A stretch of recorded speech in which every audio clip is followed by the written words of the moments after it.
হর হর মহাদেব। শ্রাবণ মাস তো প্রায় শেষই হয়ে গেল, আর 2 দিন পরে শ্রাবণ মাস শেষ। তোমাদের সাথে একটা কথা শেয়ার করব ভেবেছিলাম, কিন্তু করা হয়নি। তো চলো আজকে তোমাদের সাথে সেই কথাটা শেয়ার করি। আজকে যে ছবিটা আঁকছি মহাদেবের, এই ছবিটা আঁকার পেছনে একটা কারণ আছে। একদিন শ্রাবণ মাসের বোধহয় 3য় সোমবার ছিল, সেটা সকালবেলায় ঘুম ভাঙলো একটা স্বপ্ন দেখে। বেশ ভোর তখন স্বপ্নে আমি দেখেছিলাম যে আমি একটা মহাদেবের ছবি আঁকছি, যেই ছবিটা অসম্পূর্ণ থাকতে আমার ঘুমটা ভেঙে যায়। আমি মহাদেবের সম্পূর্ণ শরীরটা আঁকি, কিন্তু মুখটা আঁকতে পারি না। তো তারপরে আমার জ্বর হয়, ছবিটা আর আঁকা হয়ে ওঠেনি।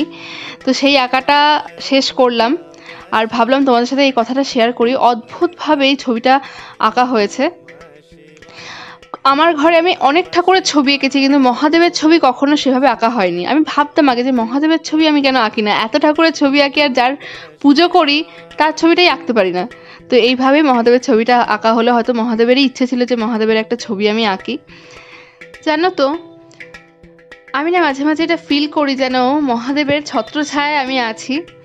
মহাদেব সব সময় আমার আশেপাশে আছে। যতই খারাপ কিছু হোক না কেন আমার সাথে, যতই কঠিন পরিস্থিতি আসুক না কেন, আমার মনে হয় ঠিক আমি সেটা থেকে উদ্ধার হয়ে যাব। মহাদেব নিজে আমাকে উদ্ধার করবে, আর আলটিমেটলি যেটা হবে সেটা সবসময় ভালোই হবে। আর আমার মনে হয় যে মহাদেব কখনো কোনো খারাপ কিছু হতেই দেবে না আমাদের সাথে। আসলে বিশ্বাসে মিলায় বস্তু, তর্কে বহুদূর। হয়তো আমার বিশ্বাস আমাকে এই শক্তিটা দিচ্ছে যে সব কিছু ভালো হবে, একদিন না একদিন সব কিছু ঠিক হয়ে যাবে। আসলে আশেপাশে যতই নেগেটিভ যাই ঘটুক না কেন, নিজে যদি পজিটিভ থাকি তাহলে সব কিছু পজিটিভই হবে। জানি জীবনে এমন অনেক সময় আসে যখন সব কিছু নেগেটিভই চিন্তাভাবনা আসে, পজিটিভ চিন্তাভাবনা করার মতন হয়তো সিচুয়েশানটাই থাকে না।